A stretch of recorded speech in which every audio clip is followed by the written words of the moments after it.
welcome to the Tavern, and welcome to Drive Shack. Apparently, it's live on location tonight, folks.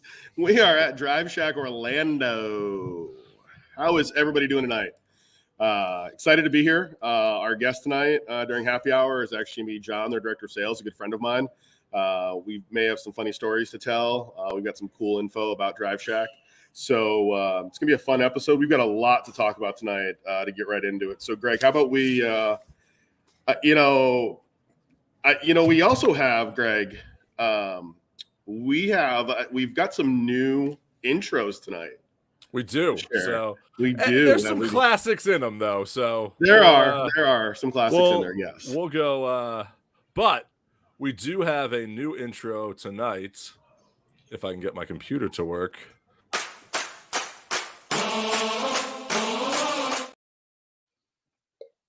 We now officially have a first round intro. We do have a first round intro. And if you would like to sponsor any of our intros, please let us know. Yes, exactly. So first round, let's start with, let's recap last week on the PGA Tour. Fall series, so whatever we're calling this fall series now. The Sanderson Farms tournament in Jackson, Mississippi. Greg, last week you said, and I want to give you some credit for this one. You said you hoped that these events would be just like the PGA Tour non-elevated events. Yep. And it definitely led up to that same scenario happening on Sunday. It's been exciting. I mean, it's been fun to kind of see that these events don't just slack off and live out of nowhere. That they have been. I'm on here by myself now. Steve is apparently having technical difficulties at Drive Shack, but these events have lived up to more of the hype. They haven't been that kind of laissez-faire that people say the field isn't as strong. The field is still strong. People still have their play their game. Golf is still golf. And it's nice to see. It's nice to see that it's not just a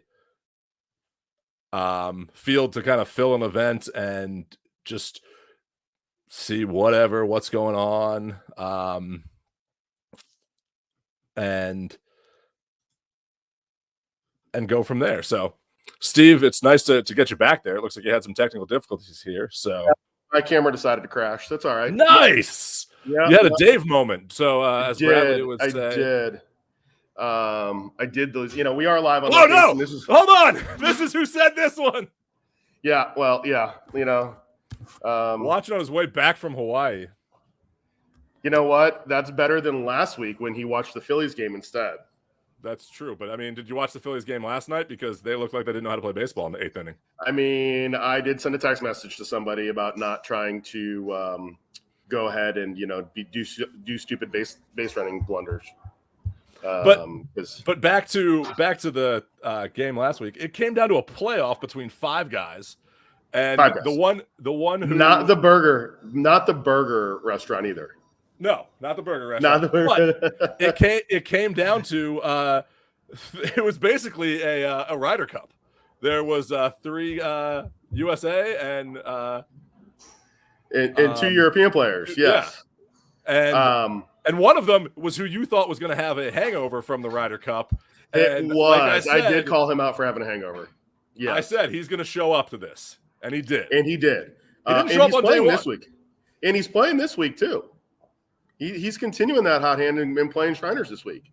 I'm going to also point this out. The putt Luke List made, and congratulations to Luke List on getting the W. The putt Luke List made was really reminiscent of Canada in the Canadian Open this year. Made a bomb. Like, where'd that come from? We're just going to throw a bomb on the board here, boys and girls, and see what happens. And let's see what we get. Super cool to see. I was actually disappointed, I'll be honest. I was pulling for Ben Griffin. I picked Ben quite a few times this year, and Ben did make it into the playoff. Missed a putt at the end of regulation, and then made it into the playoff and made a par. And you lose when a dude makes a 45-foot bomb on you. So it was a good week. 18 under wins, and now we move on to Shriners. And So we Shriners move on to gonna be Vegas. interesting this week. On to Vegas. On to Vegas. Let's go to Vegas. Let's go down and let's first talk. The idea that Vegas has a unique sponsors invite this week in Lexi Thompson. I like this. I wish they would do.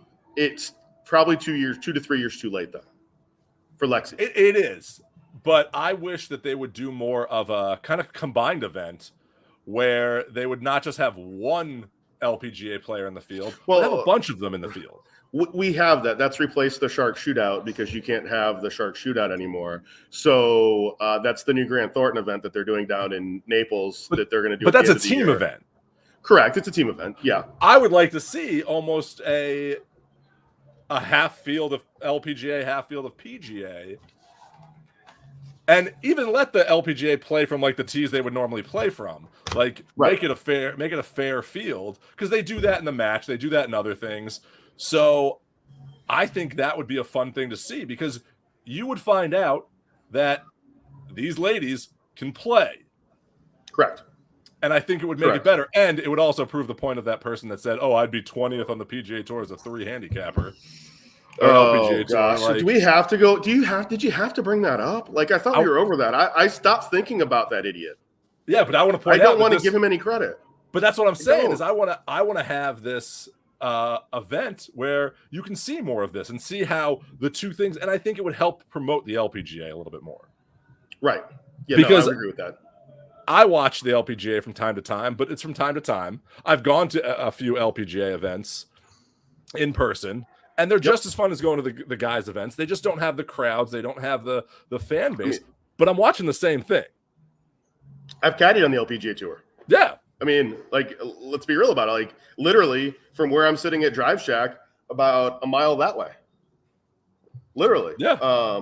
Is where we caddy at Lake Nona. So, you know, it's a cool event. They're cool events. I do think that Lexi, to me, is one of the few players that can actually compete on the PGA Tour from the standpoint that she actually hits it far enough. You know, you're not dealing, and I don't want to criticize Rozang, but Bradley must still be driving. I don't want to criticize Rozang because she doesn't hit it as far as Lexi, but Lexi hits it far enough that she can compete with the men. She can hit it 300 yards. And you know, the problem that Lexi has, and the reason that she's 25th in the world on the LPGA Tour and world rankings for women, is that she struggles with the putter. And I think if she was here on this podcast with us tonight, I think she would also agree that she struggles with the putter. So from that standpoint, I think that Lexi that's where we're going to see the difference in her game compared to what we're seeing on the PGA Tour. You know, I think the other thing that's going to be interesting, and if the people in the pairings office had any cojones, I'll just use that word because it's probably the nicest word to say, I would pair Peter Malnati with her. Why? Because didn't you hear what he said last week when they announced that she was playing and he was the first one to throw her under the bus? Oh, yeah. Peter Malnati was like, oh, she shouldn't get this, yada, yada. Should go to somebody that has a chance to play in the PGA Tour, yada, yada, yada. Now, listen, here's my take on sponsors invites. Sponsors have if you've paid the money to be a sponsor on the PGA Tour, you have one thing to yourself, and that's to draw people to the gate. We're talking about an event in Vegas that doesn't really draw a lot of people. It's not, you know, you're not going to see your 40,000 people out there every day in Vegas because people aren't in Vegas to go watch a golf tournament. They're out there to watch different things. So if they want to draw Lexi in and try and get more people out there to watch, you know what? Bring Lexi in and do it. I had no problem with that. No, I think it's great. And I think it's great to help promote the other tour in this sense and help promote the game of golf globally for both men and women. Like you're not nothing like product, nothing like some product placements, man. Well, and also I'm gonna go on a different topic here. I'm looking at the pairings. Mm-hmm. So speaking of dropping bombs, did you see who's paired together at 313? No, I didn't. I haven't looked. Luke List and Nick Taylor.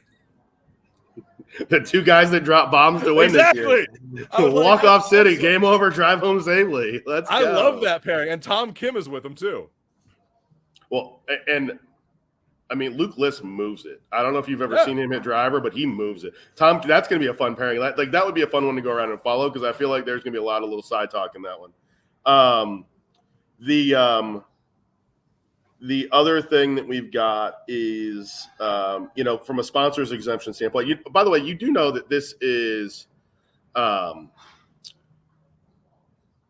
also the only tournament on the PGA Tour that has a walk-off hole-in-one. Yeah. Jonathan Byrd a few years ago. And funny enough, he's not even in the field this week. He's one of the alternates. As a past champion.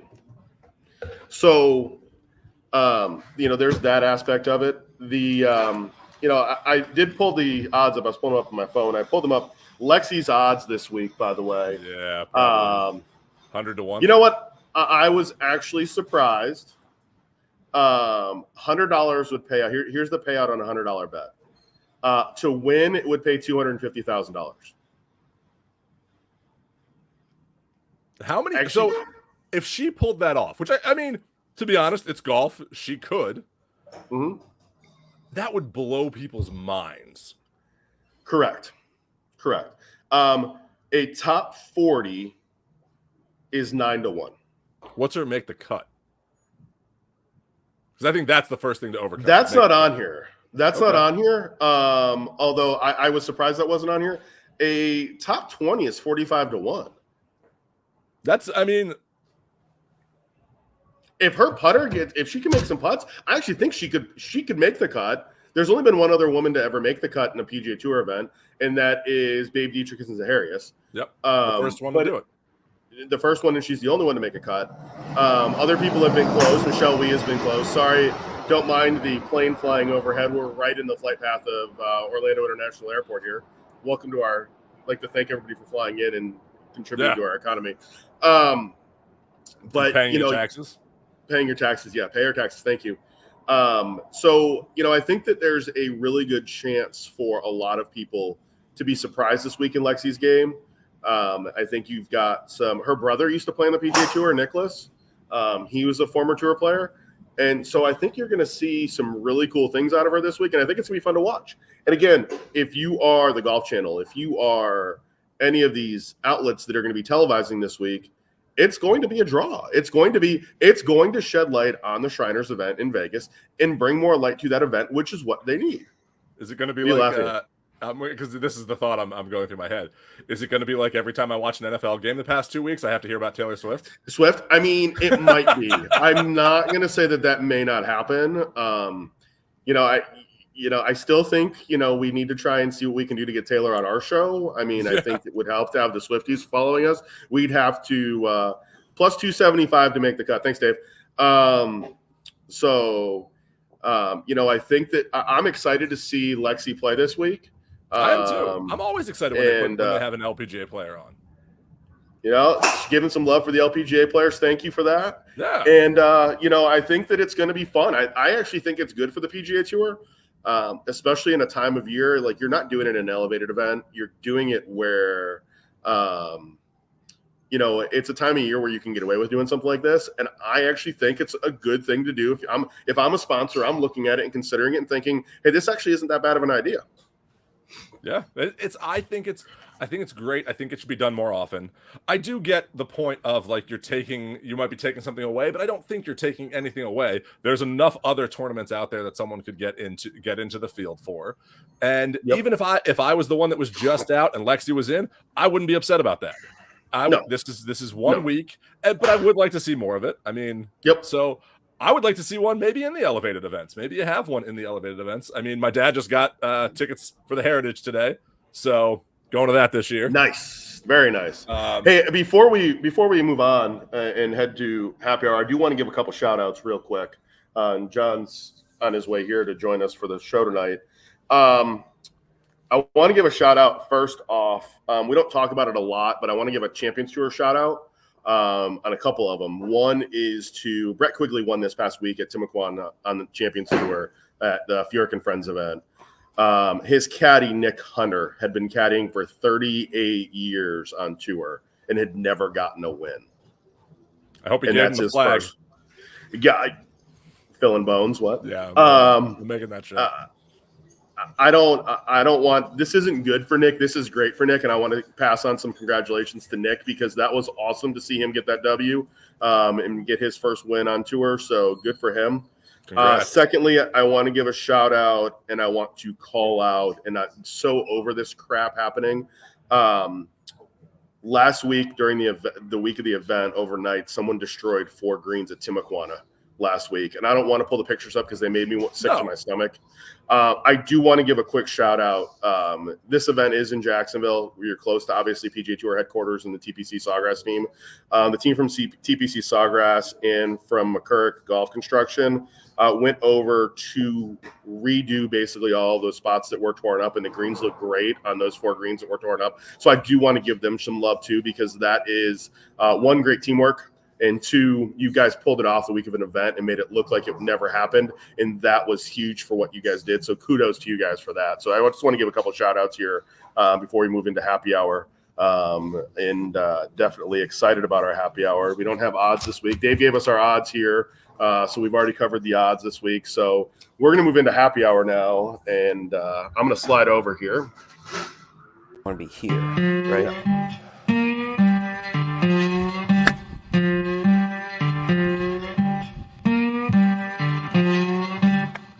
Okay.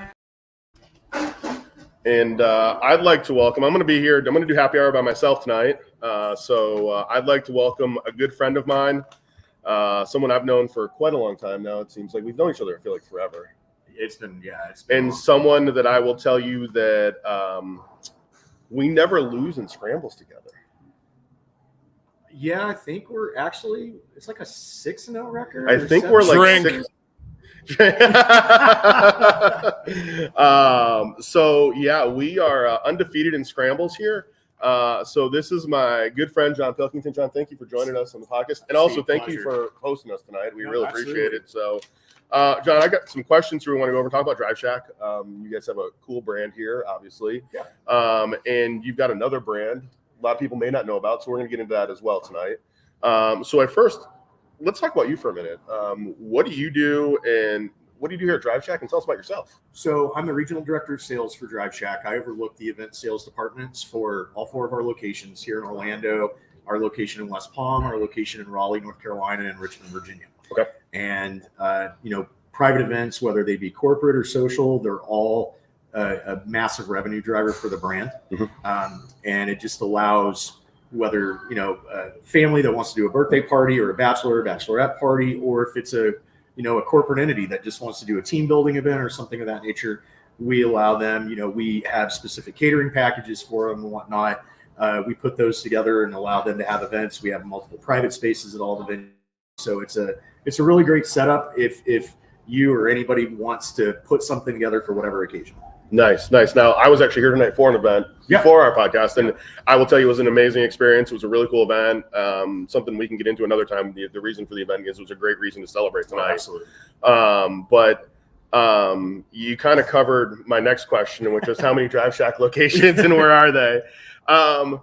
Are you looking at any new markets? Are you looking at expansion in any new markets? I know things have been tough since COVID, obviously, in this. So, yeah. We currently do have plans for a 5th Drive Shack in New York City. Okay.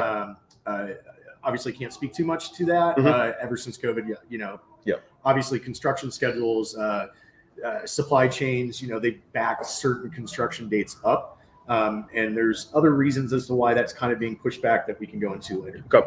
No, that makes sense. Now let's talk about people coming to Drive Shack. Okay. Coming here to have a good time out, whether it's during the afternoon or at night. Do you need to bring your own golf clubs here? Do you guys have clubs for people to use? We have clubs here. Okay.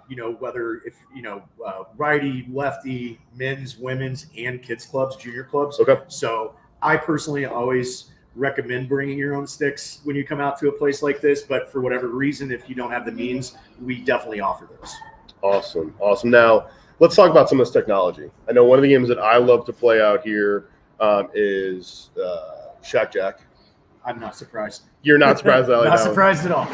And we're going to get into those games here in a minute, but I want to talk about the technology that you guys have set up. You guys were closed during COVID, then you reopened and had this great launch with some cool technology. Can we talk about your ball tracking system, the things that you guys use here, so that people are getting that great data? Yeah, so this Orlando location, we were the first of the 4 to open. And when they opened the other 3 back in 2019, we switched to complete TrackMan technology. Okay. So obviously, if you're familiar with TrackMan, you know all the benefits of that platform. And with TrackMan, on top of just what you know, if you're out at the range, you know, it gives you all the analytics that you could ever ask for. We don't really pump that into this venue. A lot of people are here for, you know, casual reasons, so they're not going to want to know about smash factor or, you know, angle of attack. So what it does is it gives them the basics like ball speed, distance, apex, and they also have a great suite of games. Now, we as a company, we've developed our own games, which Shack Jack, Yep. Monster Hunt, the dartboard game. But what TrackMan does have is it gives us a suite of actual golf courses that you can play. Okay. So here at Drive Shack, you know, you could play the old course at St. Andrews, you could play PGA National, just to name a few. And it's a great setup. And you've seen it before. Yep. You're hitting out there, and then all the monitors, you get this great 4K version of the actual course. Hey, I do want to talk. One of our viewers tonight, Brad Schubert, is watching. He's actually going to play the old course next year. He's the president of the Adaptive Golf Association of the Midwest. Okay. And they have a huge adaptive event, and they're getting to play the old course. So, hey, Brad, maybe when you come down, you're coming in for the PGA show. Maybe I'll hit John up. We come out and you get a practice run at the old course. Yeah, I mean, the only thing I won't be able to replicate are 40-mile-an-hour winds and streaming rain. But, you know, yeah, definitely come in, try it out, and get yourself a little prep before you head over. So awesome. Now, let's say you're a beginner and you come out here and you have a great time at Drive Shack. You come out here, you're having an awesome time. You're like, man, this is fun. I want to learn how to play the game. Do you guys have the ability for somebody to come out here and take lessons and learn to play the game? Absolutely. Awesome. Like, so you have staff that'll. Yes, we have staff that can help out. Awesome. And if you're wanting to set up something private, again, just reach out to us at the website and we can set something up for you. Awesome. Cool. So this is the Tavern. You're on the Golf and Dads Tavern. We're a big fan of our Tavern essentials, food and drinks. Somebody's coming out here, dinner time. What's your menu like? Food, drinks? What do you guys have? Yeah, so we actually just modified. We actually did a revision of the menu. Kept some of our classic favorites, but added a few more on there as well. There's a new Cobb salad on there that comes with blackened shrimp, blackened chicken. Just a really good salad. And I mean, that's for those of you who are wanting to be a little more healthy. Myself, nothing wrong. I mean, stacked nachos is always a go-to. Man, we had the nachos tonight, man. And the pot stickers. Yeah, man, those pot stickers. stickers. And the crazy thing about it, they're actual vegetable pot stickers, but you would not know that. No. By the way, I do need to stop here really quickly. Dave, who is one of our other hosts who's flying back from Hawaii, said that we'll stand in front of Brad and throw water and hold fans. So we're good there on that. So we'll be able to recreate that. Absolutely. So we'll be good. Okay, cool. So no, the food here is great. Drinks, somebody wants a drink. Yeah, again, a lot of the cocktails, especially cocktails that we do, are seasonal. Okay. So now that we're getting into that fall and closer to the winter, you're going to see a bigger focus on, you know, your pumpkin flavored cocktails. And then we've got some new old fashions coming out. You know me, we've known each other for a long time. We do like a good old fashioned. I'm a big bourbon guy. So really any type of old fashioned I'm gonna love. But yeah, there's again, everything is seasonal when it comes to our bar menu. So it, you know, whenever you come out here, you're gonna get something different. Okay, cool. No, that's awesome. Besides Drive Shack, your parent company has a really cool brand called The Puttery. Yeah.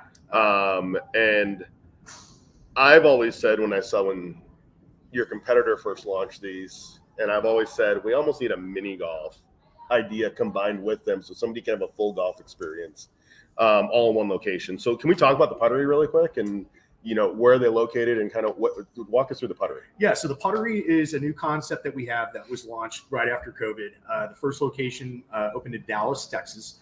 And as of today, we have a location in Dallas, Houston, Chicago, Pittsburgh, Charlotte, North Carolina, and then we just opened Minneapolis and Kansas City. We have 2 more that should be opening at the end of this year, one in Miami and then one in Manhattan. And there's a lot of growth. We're looking at a lot of different locations, but it is an absolutely fun concept. I've had the opportunity to visit a couple of them, spend time there, and help open.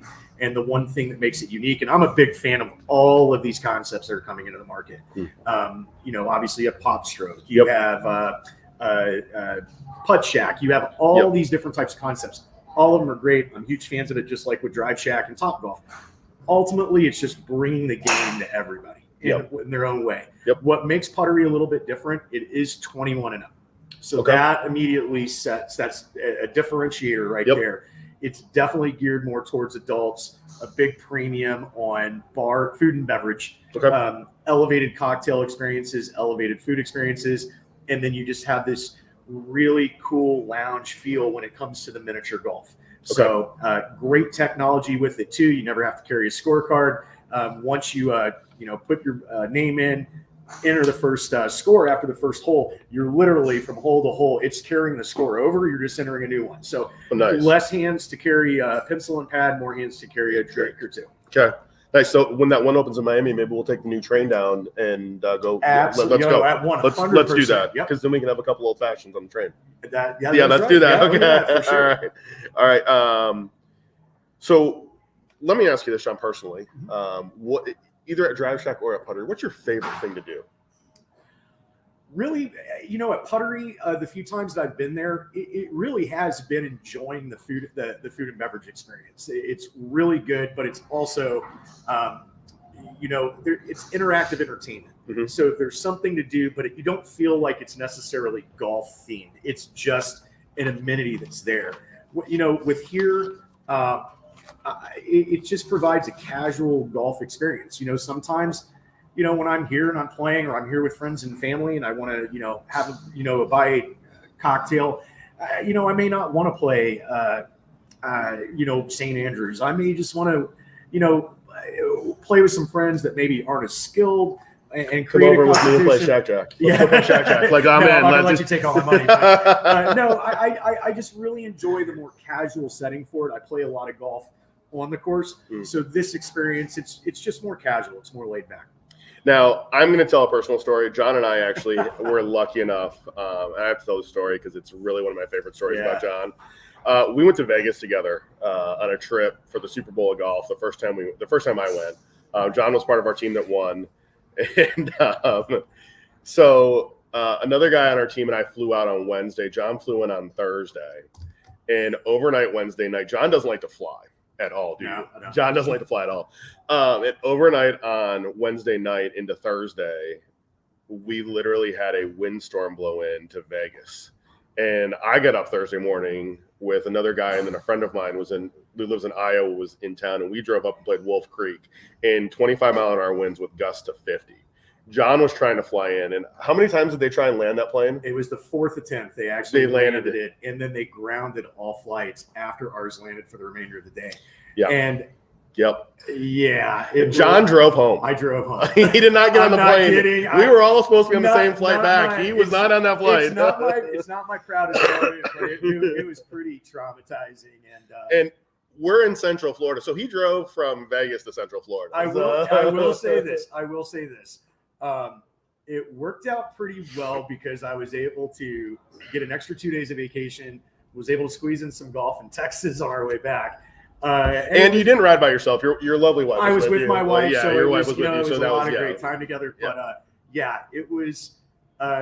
We'll just say this: it's the only thing we'll talk about from the Vegas you trip. Should, yeah, no. But I don't know if it was the most traumatizing part, but it was definitely one for the memory books. So, it was. That's how Steve. Anytime we talk to anybody, we introduce each other to friends. That's literally one of the go-to stories. That's such a good story too. It's one of my favorites. It really is. No, awesome. Well, John, I appreciate you joining us tonight. Do me a favor as you leave. Tell us if somebody's looking to find out more information about Drive Shack or the Puttery, where can they find you guys online? Absolutely. For Drive Shack, you can simply go to www.driveshack.com, and that will give you access to select whichever venue you'd like to get in contact with. And the same thing with Puttery. You can find that at www.puttery.com. Awesome. John, well, thank you so much for joining us tonight. Thanks for having me on. Thanks for letting us be here tonight, and definitely look forward to chatting with you, and we need to definitely play some golf again soon. Greg, you got any follow-ups on this?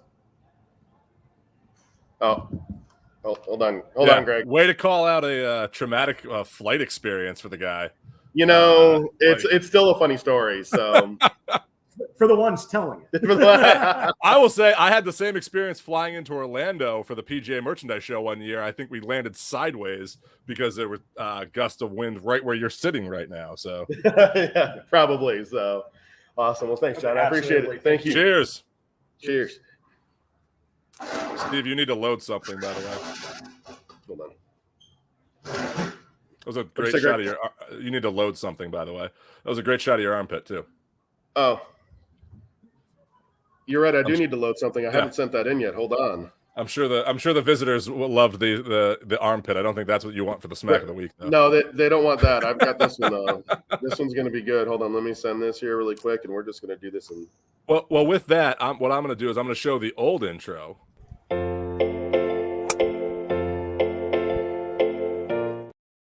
I think we've given Steve enough torture with that old intro that you really didn't change it all that much. But I did. I made it a little bit better for you. So this is our new intro for Smack of the Week. Well, smack my mama.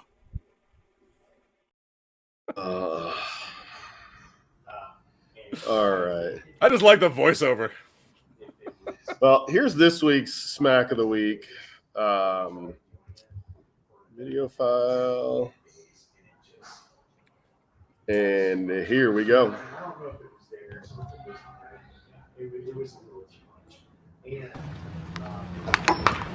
Oh, shit. We're going to start that over again. Oh, shit. I mean, that was guy. He hits the guy and then he hits himself. And then he hits himself. Like, let's watch this again. Oh, okay. shit. So this is a public service announcement. If we haven't learned anything from Smack of the Week, it's don't hit a golf ball off a moving dock. Well, you know, and I'm going to say this. Or a dock in general. If we've learned anything from Smack of the Week, it's going to be entertaining. Like, let's call it what it is. So, I mean, it is. It's going to be entertaining, but I mean, don't hit a golf ball off of a dock. All right, so there we go. Thanks, Brad. All right. With that, last call. With that being said, last call.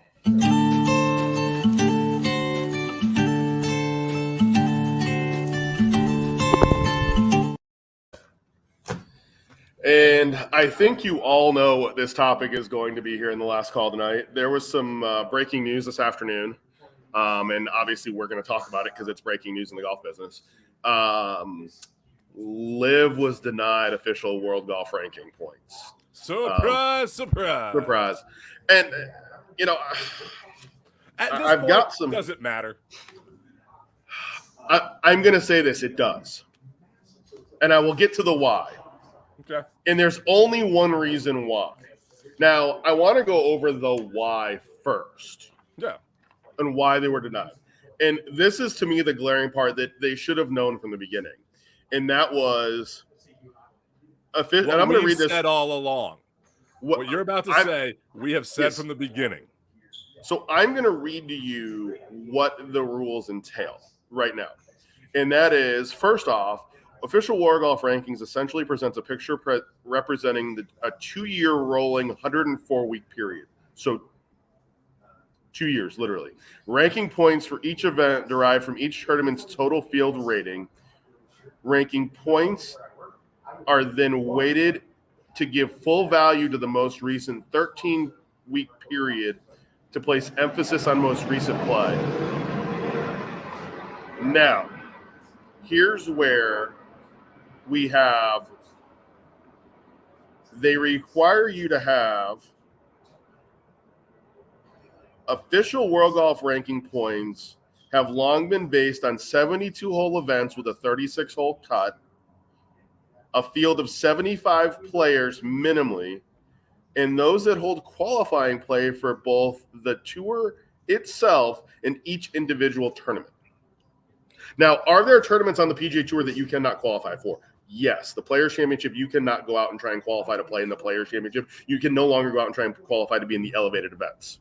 No, technically, you do qualify for them. There's no open qualifying, though. There's not an open. There's no open. That doesn't say open qualifier. That just says you have No. to qualify. You don't qualify for Live. That's the invitationals. Like, you couldn't qualify for Bay Hill, but you could go over and qualify for Tampa here in Florida. You can go down and try and qualify at PGA National. I've done both of those myself. So Live does not have open qualifying. They have a select group that's already in. It's 48 players. Exhibition. They have. Now, I'm going to say this.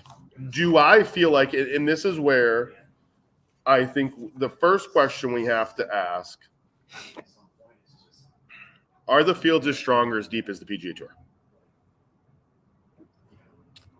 Based on what we've seen this year, and like I said about the non-elevated events, no, they're not. Because even the are these tournaments, I'm going to ask this next question as a follow-up. Can you explain to me the difference? Sorry, I've got a 747 going overhead here. Can you explain to me the difference between a Live Tour event and a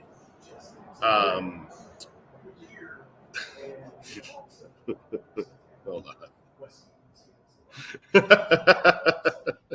We're state of the art here, Brad. Thank you.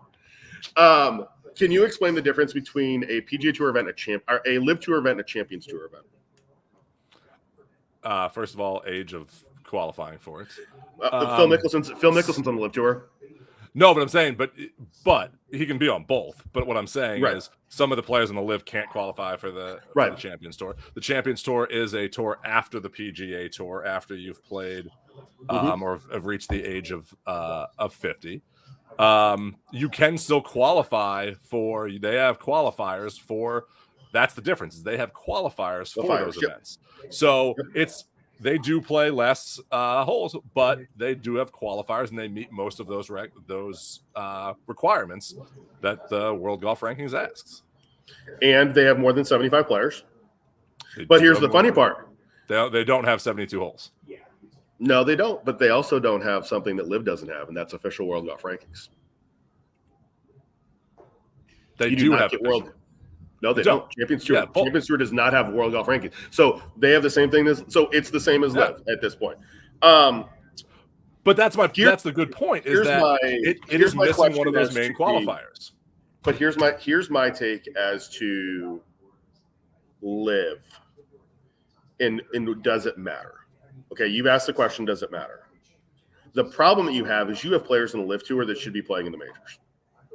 If they're not going to stop them from playing in the majors, in the majors like Augusta takes the top 50 in official World Golf Rankings. If they're not getting it, and I'm going to say this, I'll use Cam Smith. I think Cam Smith is a great player. Bryson. Bryson's a great player. Bryson's played great this year on the Live Tour. He's won 2 events out there. If you're going to tell me that those guys don't fall into the top 50 in the world, so they're not exempt into Augusta, I mean, we could tell them to keep their money and stay home and count their money, or should they be playing in the Masters? So I think the Masters, it's up to the Masters. It's up to what Augusta. But here's what's going to, and I agree with this. But what's going to happen is whatever Augusta does, everyone else is going to follow suit.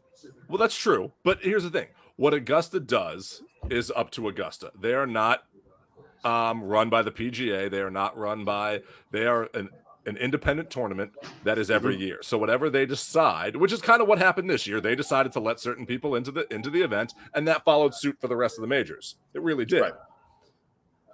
If the World Golf Rankings are what they're going to use, then that's what they're going to use, and that's what we're going to have to use moving forward. That's what's going to come into this whole new PGA, PIF. Well, there'll be Liv's next lawsuit. Well, and there's going to be another question I have follow-up. You're going down a road that I don't want to go down quite yet.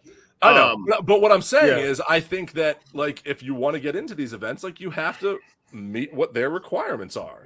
Like, if you want to do certain things, you have to meet what their requirements are. And if their requirements, and you're on a tour that they're not recognizing, and so it's not letting you into that, That's one thing, but they also have the rule of past champions. So if they're going to let past champions in, then it has to be across the board.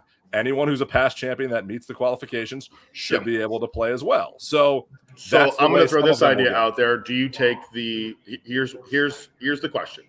Do you take the top 10 off the live money list or something like that and to give them exemptions into the majors? No. Because I think you have to.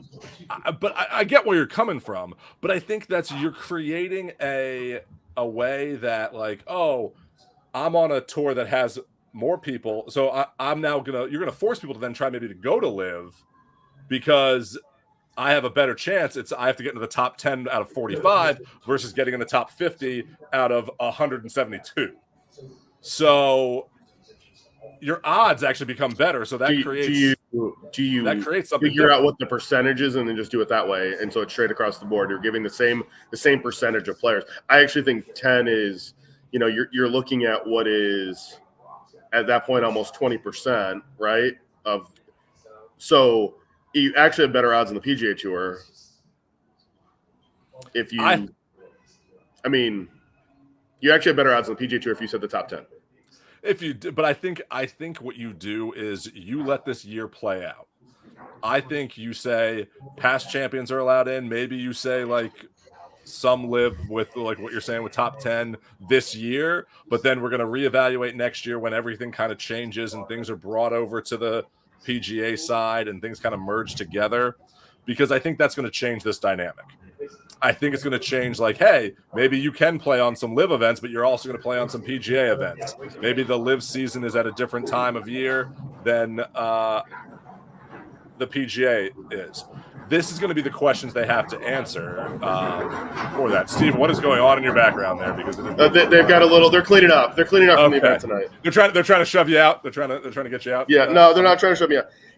Dave actually commented here. I'm still excited that he's actually watching our show tonight, not a baseball game. Well, the Phillies aren't playing tonight. That's true. They're drowning their sorrows after their blunder of a loss. So let me ask this question. Hold on, and this goes to Dave. Which loss was worse, the University of Miami or the Phillies? Who had the bigger blunder? The University of Miami. I know. You take a knee and win that. You take a knee and win that game. I think it was here in Orlando, the live event in Orlando when Brooks won, where and Dave brings this up. The player who came in second said that he wasn't trying to make a birdie on his last hole because he didn't want to make bogey and cost his team the team event. That comment alone questions me on, are you really what are you playing for? And it's been the identity problem that I've had with live all along is, are you a team event or are you an individual event? And you can't say things like, I didn't want to let my team down and not win the team event. Well, then how are you justifying world golf ranking points? Yeah. And that's a good point, is that I always think I would be more likely to watch live and be into live if it was just strictly a team event and you had to put strategy into it and and you do something like that for the sacrifice of the team and you're not playing for individual glory. I would actually like that more if live turned into that. And then you still play in the individual events on the PGA Tour and things like that. I think this would be better together.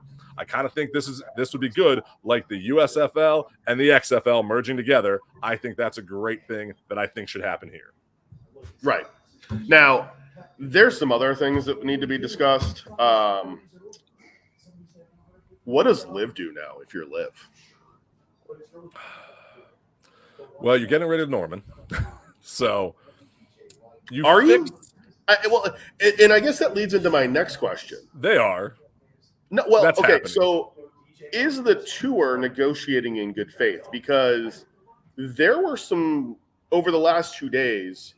There were some interesting comments from both Yasser and the PGA Tour, and I don't know if you caught this. And I don't want to get into a political conversation. No. But Yasser came out yesterday in support of Palestine. Hey, and I'm not getting into that. I'm not getting into it. But the PGA Tour came out today and had to release a statement in support of Israel. Yeah. What are we doing sitting at a negotiating table and there have been rumors that there are multiple private investment companies in America that are having conversations on the back end with the PGA Tour. So my question is the tour even negotiating in good faith, or are we really doing this to just get rid of the lawsuit? And are we going to be at a point by the end of the year where both sides have gone their opposite ways? Liv and Yasser are staying in one corner, and the PGA Tour's got new investors, and they're sitting there having this conversation with their new group of investors, and that's all they're dealing with are these new American investors. That's going to be a big thing, and that's going to be a great topic in a sense, because if that happens, which I think it could go down that route, because you also have this Tiger and Rory team event league that's coming in. There's so many different. And one of the investors, by the way, one of the big investors in that TGL is having conversations with the PGA Tour. Yeah, just FYI, they're one of the, and Tiger brought them into the equation. Well, because they're Tiger's correct factor, but and again, they're a great organization.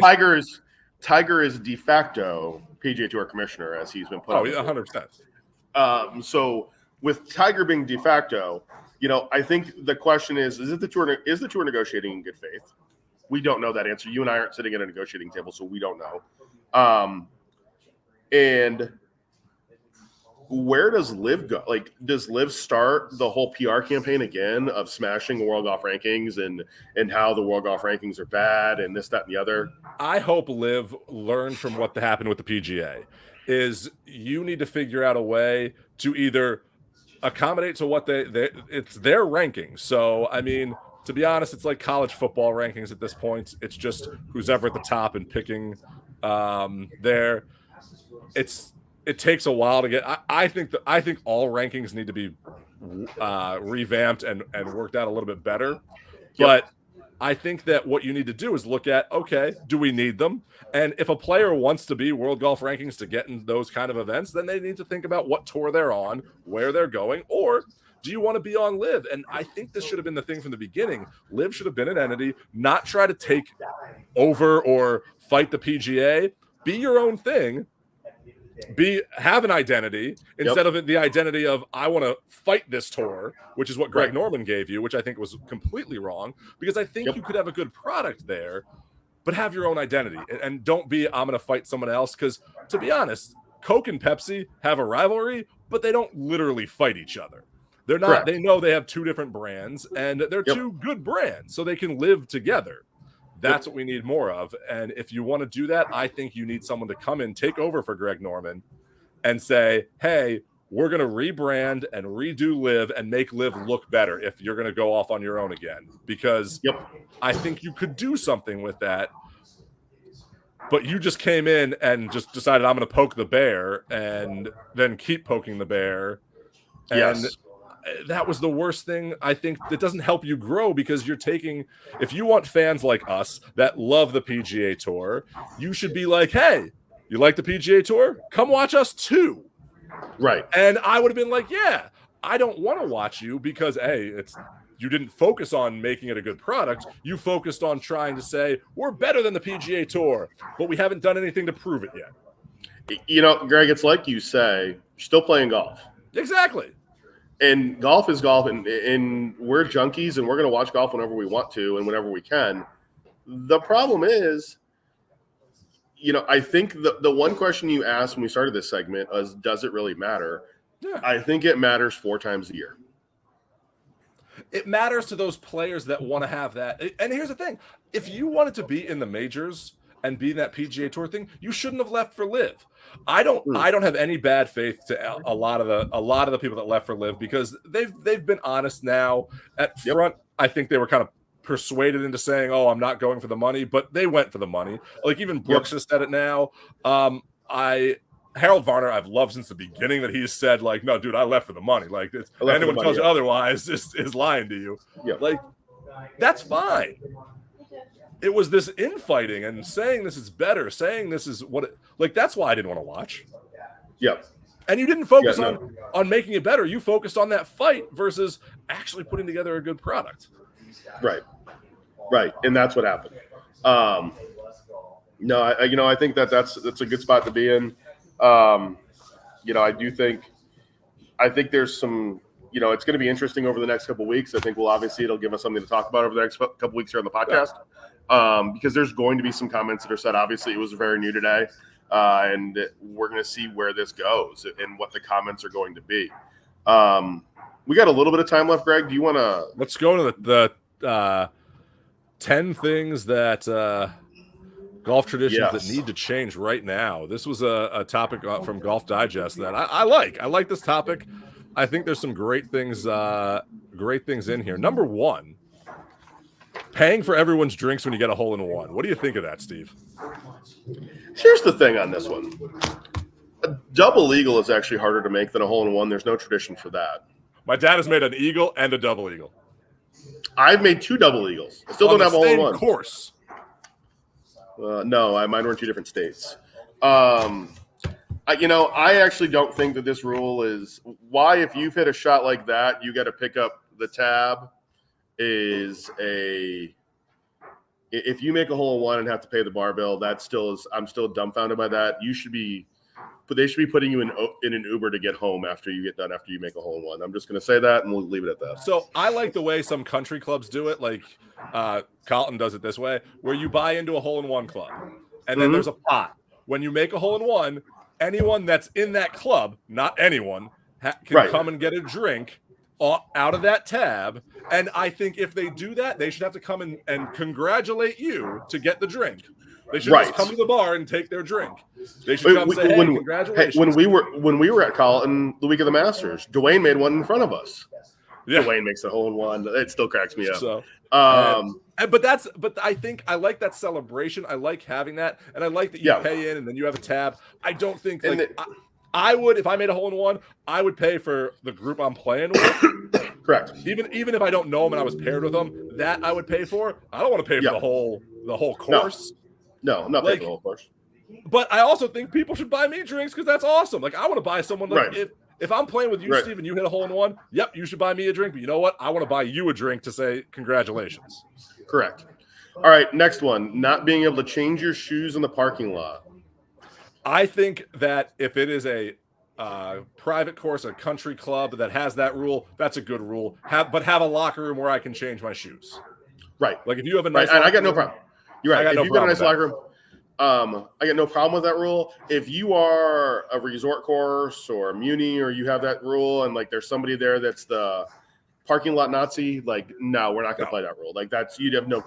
And again, that is a rule at a private club that the members make. That is voted on by the members. Yeah, and I think at a private club, I think that's fine, especially at a private club, because you know what, you're most likely living in that area, and you can just put your shoes on at your house, or you have a nice locker at the locker room because you're paying for that. Right. So use the locker. The next rule, I literally, it's funny, this rule. I play in the WAGC events, and in those WAGC events, Mike runs the WAGC events in Florida, and he is always our starter on the first tee. And at every tournament, I get on his case for giving a monologue on the first tee. And I'm saying this loud enough, and he's not listening to me because he's literally standing 2 tables down from me right now. So I'm trying to get his attention because I make fun of him for this all the time. Michael? Well, I'm making fun of starters giving monologues on the first tee. He just told me I was number 1. Know your audience. If somebody shows up with their name on their golf bag and everything else, or if they're regulars at the club and they're playing with somebody who hasn't been there, know your audience and be like, oh, they'll get you around. You're good. There's no reason at every time you show up to the first hole at the resort, and you know what? I'm going to say this. It's a place you and I have played a ton together. Disney's famous for this. Well, that's you could be Disney plays. They're looking at it from the service thing. I gotcha. But listen, we've been out there all the time. Is it car path only today? Cool. I'm good. Thanks. Oh, wait, your carts are going to shut off if I go in the fairway anyway if it's car path only because you have GPS on them. Your carts are going to shut off if I look at the fairway wrong. Right. Tell me if it's car path only. I don't need to hear every time I show up at a golf course to fix your ball marker, to fix your pitch marks, as I'm pulling my ball marker and my divot tool out of my pocket, out of my bag to put in my pocket. I don't need to hear that. Bradley, let me hit my second shot. Right. So, but here's my thing. I want to hear about the course if I've never played there before. But let me ask that. Let me drive that monologue. Like, don't just have this monologue you have to give me and every rule. And we're on vacation together.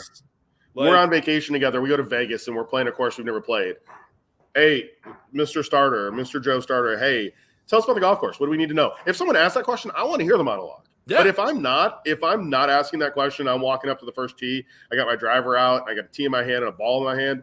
Like, I'm not really needing to hear the first thing you need to tell me about the GPS system in the cart, the year the course was built, yada yada yada. I don't need any of that. The courses that I like that do that, like, they're the ones that, like, they ask, there's people in the fairway, so I can't hit, and they're killing that dead space up there. That's fine. But when you have this script of, like, you can't do this, you can't do that, you have to do this, like, that you just feel like you have to give me, don't. Right. The next one. The course is being cart only with no walking. I've never seen that.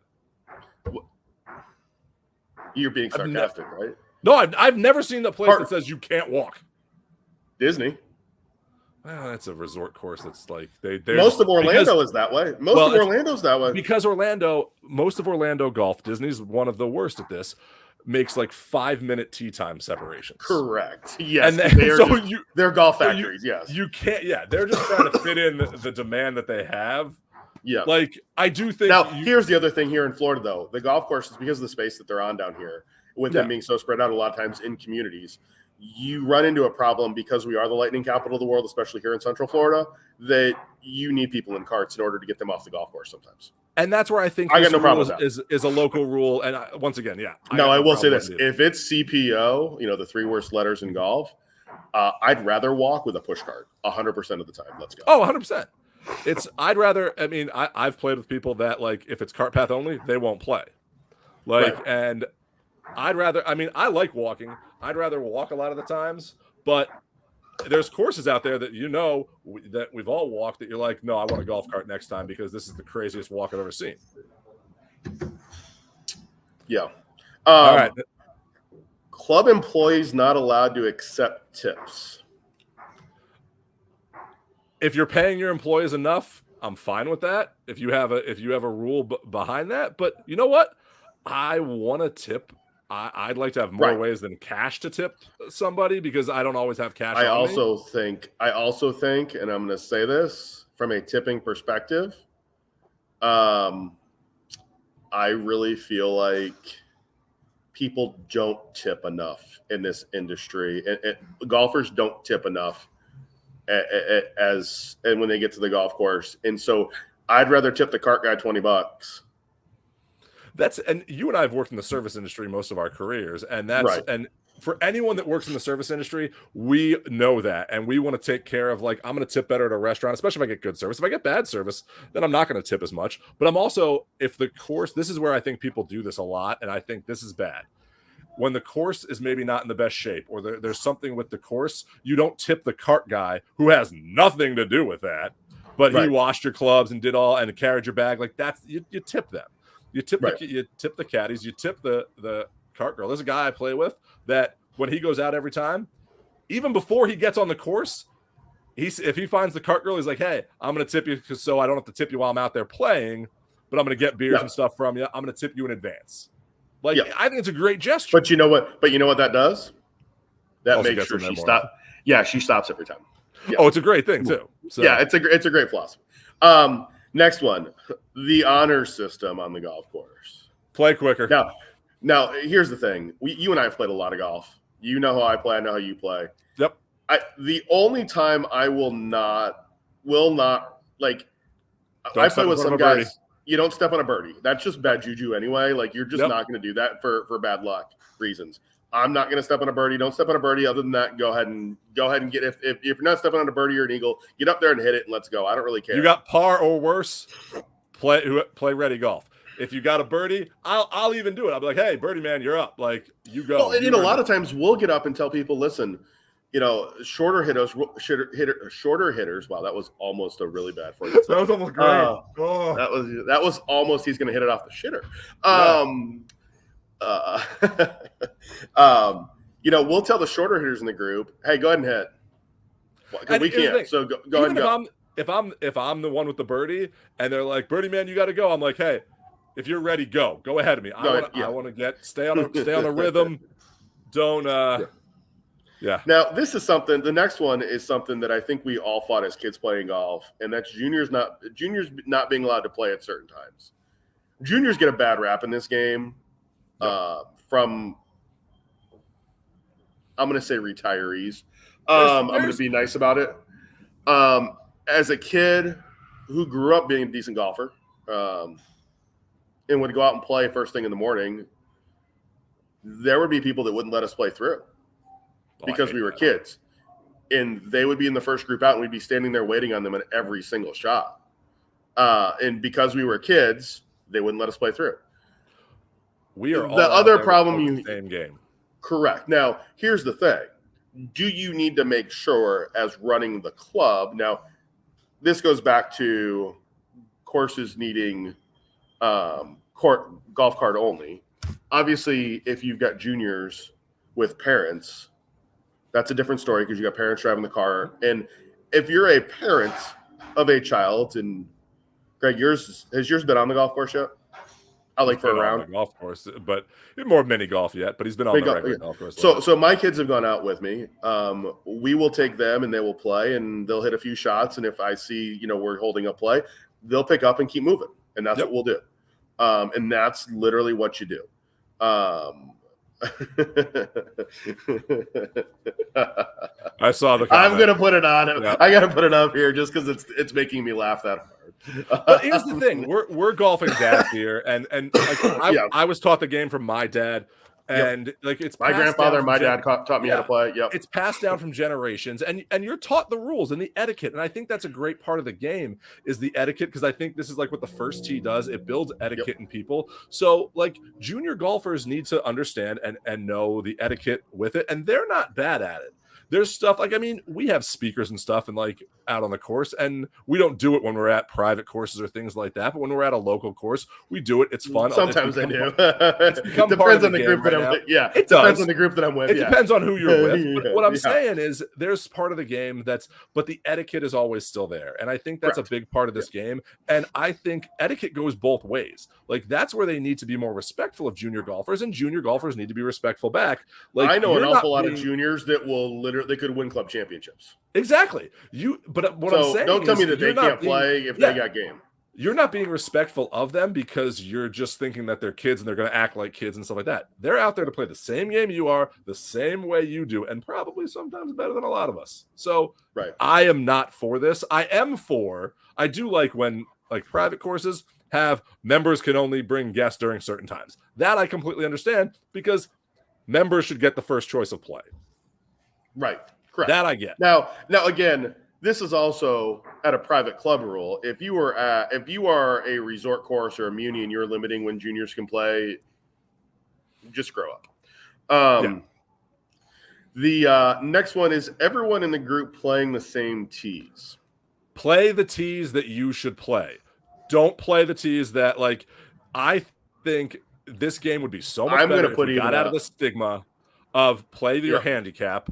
Play the tees you're supposed to play. I do it when I play with my father-in-law. He doesn't play the same tees as I do, and I'm not going to force someone to do that. You can play.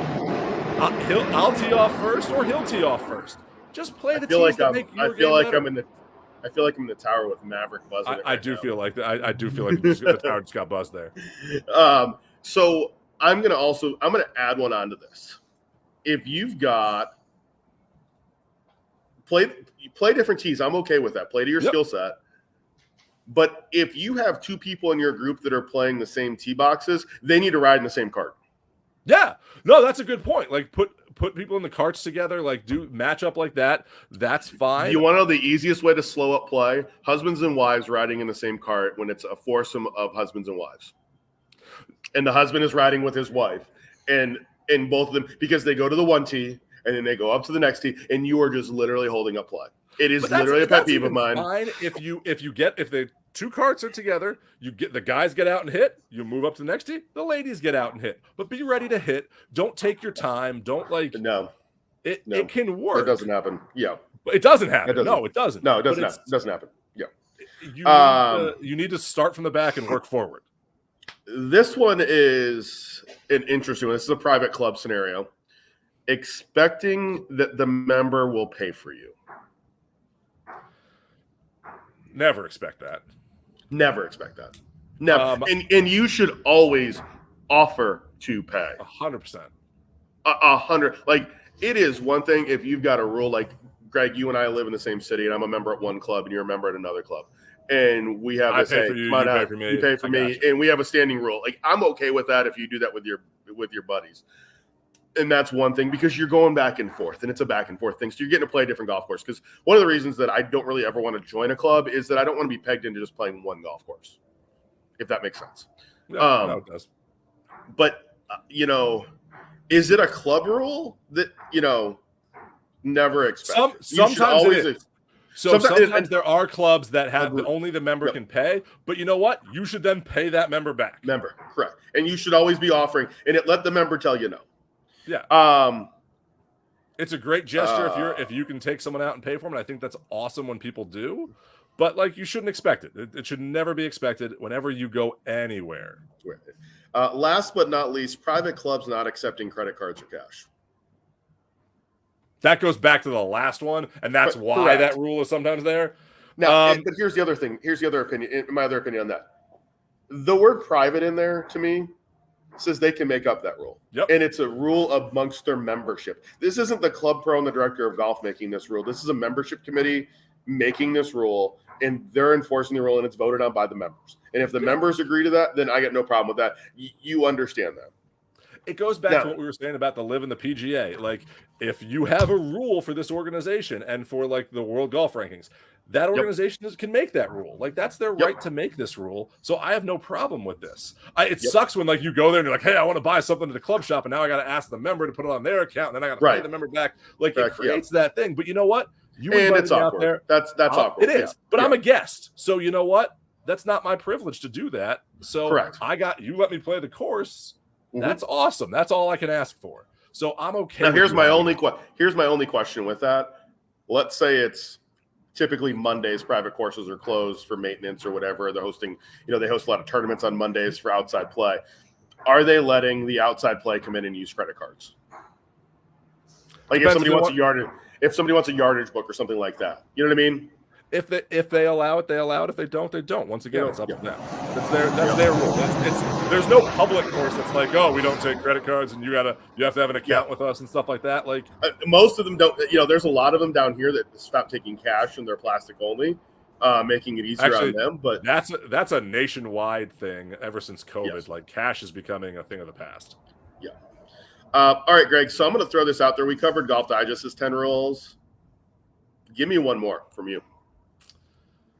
One more from me. I have one, but you go with yours first. Let me think of mine. I'm going to go out, and it has to do with dress code. And just because somebody wears a collar does not mean that they are going to be ethical, have a good standard, play fast, not listen to music loud, there is no reason. I'm a big fan, especially now. Again, I preface this in going back to if you are a private club. I mean, there is this too, Dave. I might agree with this. I thought he was getting on an airplane. I thought he was too. From Hawaii, I thought he was trying to fly over here at some point. I thought we were going to get Dave to buzz the tower here. I feel like if you're a private club, it was no secret that the Bears Club in South Florida, Michael Jordan, and the reason he built his own club was that they wouldn't let him wear his cargo shorts. It's a club rule at a private club, a very upscale private club in South Florida. I have no problem with an upscale private club making that rule. But at this point, again, we talk about, you can't sit there and say we want to grow the game and we want to do this. I took my son out, Jackson, who is now 9. I took him out when he was 3 to a resort course. Is Mike next to you writing this? Mike is next to me writing this. He's literally sitting at the high top next to me. Divot should be ground under repair. No, I agree with that. That's G-U-R, not G-O-R. Yeah, I know. Yeah, there was a typo there. No, I took Jackson out and was told he was in a T-shirt. It was a cute golf T-shirt, actually. It had Mickey swinging a golf club on it. And I was told that they didn't know that he could ride in the golf cart with me on the golf course because his shirt didn't have a collar on it. He's a kid. He was 3. Like, Jackson was 3. So What course was this? I'm not going to say. Oh, come on, man. What does it rhyme with? Elibration? No. Oh, okay. No, it does not rhyme with elibration. It rhymes with isn't he? That's even worse. This is also the same course, by the way, that I had gotten a. Remember the rage when Tiger wore the mock turtleneck short sleeve shirt and everybody Love wanted those. one? They were great. My wife I hates showed them, up but with. love them. I showed up at Disney with one with a Who Disney sells golf. them? No, literally, they were sitting next to polo shirts. I literally had the D was the white one with the D on it. It had the Disney golf logo on it. And literally, the guy behind the counter looks at me and goes, "I don't know if we can let you play golf in that shirt. It doesn't have a collar on it." Right there. They're right there on the golf shirt section. What you should have done, this would have been great, is you should have picked one up, said, "Is this appropriate to wear? Can I buy it right now?" Right, Same shirt. same shirt. And I literally was like, "What? You sell this shirt?" I said, "And Tiger wears it on Sunday." So you're telling me Tiger can wear it on Sunday, but I can't wear it out here? That is, I do think there's, I think there needs to be rules. I think the cargo shorts one is good for a private club, and I think that's, I mean, first of all, you don't need cargo shorts on a golf course unless you're like unless you're going to lose that many golf balls. I mean, if you're going to be MacGyver, maybe. Are you MacGyver on the golf course? Are you going to have the switchblade, divot tool and all that? I mean, but here's the thing: if you're going to play golf, play golf. If you're going to play golf at a muni course and stuff, you know what? I don't care what you wear if you're enjoying the game and having fun. It's not affecting me. I do think there's etiquette. I think you should wear more like stuff that fits to that. Like, I'm one that I do like the hoodie at the golf course now, and a lot of private courses are even selling them. And that's been a debate. I love the hoodie look. Yep. I love the hoodie. I love it. I think love it's the hoodie. great. Yeah. And I think like this, you can wear a golf shirt with a quarter zip over it. There's no difference that it still looks like it has a classic look to it. It's not like I don't think you should be in a tank top out there and playing, but it's also Florida sometimes and stuff like that. But I mean, the tank top and George redneck look with some like untied Tims. I mean, that might be a little draw on the. I might like. I don't know if you should do like you look like Carl Spackler in Caddyshack. That might be a little different. My wife wanted me to get her 2 cents in, by the way, on this topic tonight, and she said that the PGA Tour players need to be able to wear shorts on the golf course. So once that goes to the whole thing with a private course and a private club, and they can make their rules, and I think that's fine. And you know what? I saw Liv wear shorts. I don't want to see that. Like, I don't want to see Mickelson in shorts anymore. You don't want to see him activate the calves? Okay. I don't want to see him activate the calves underneath the pants. Like, but I think. But here's the thing: if they went to it, they went to it. That's their choice. If a course or an organization has that rule, abide by that rule. Like that's what it is. But like, let's talk about courses like Winter Park, the Winter Park 9. Great facility. You want to wear a T-shirt out there? Wear a T-shirt. Nobody cares. Yeah. Like you walk out there. You can walk out there with your push cart, carry your bag, whatever you want to do. They don't have carts there. Play 9 holes, play 18 holes, whatever you want to play. I think, and that course has a cult following. If it is a public course, if you have public course and you are allowed and anyone you can take to the play train to play it. And you've really promoted that train a lot tonight. That should be a new drinking game. If you have a public course, then promote the game, let people wear what they want, and you can teach people about like, hey, what you wear. And when you go to a private course, it's a private course for a reason. Like they have rules, they do that. A public course, where the hell would you want? I don't. Right. Yeah. I don't care. That's how I feel about it. I mean, my thing would be and we kind of went into it. It's that whole thing about I like having a Bluetooth speaker on the course. You're just showing the draft. Did you break that tonight? That looks like you. No, it was literally sitting over a bay. So it was literally sitting just over bay. So yeah, I just wanted to show this. Don't do this when you go to places like this. I think speakers on the golf course is a great thing, but I also think you shouldn't be able to blast it. And I should not. If I'm on the green and my cart's on the cart path, I don't want to hear your damn music. I want to hear when I'm in listen, the cart. as or I'm near the someone cart. who has a 40-watt amp caddy that we can crank, I agree with that statement. Yeah, you don't need to. I don't need to bother someone else. That's the thing. Yeah. If you're not bothering me on the golf course, like you're not slowing me down, you're not distracting me, you're not doing things like that. You do you. I don't care. I don't need you to have a golf cart with a lift kit on it and hydraulics that's bouncing to the beat. Okay, we don't need. I that. kind of want to. I love. Hey, if the beats aren't pumping, like if I can't hear it 3 holes over, have fun. Hey, right. Put some neon underneath it. Chrome it out. Let's go. Maybe let's get a golf cart with spinners. I feel like this is a DJ Khaled thing. Like I'm feeling like DJ Khaled should have this. Oh, Like, we the best. Yeah. Right down the middle, ball. I loved the Manning brothers and the interview to be the third person on their show, and he was just like, "We the best." Like, yeah, nice. Well, Greg, good show tonight. Great show tonight. We'll have Dave back next week. 2 weeks without him. And we have our new credits to run too tonight. We do have new credits, so don't hang up now. Do not. We've got more. It's not much. Don't go crazy. We've got more. We spent some more. We do have a good budget. Our budget increased, and we've got some new credits here. So hope everybody has a good week. Nothing. You're right, it did.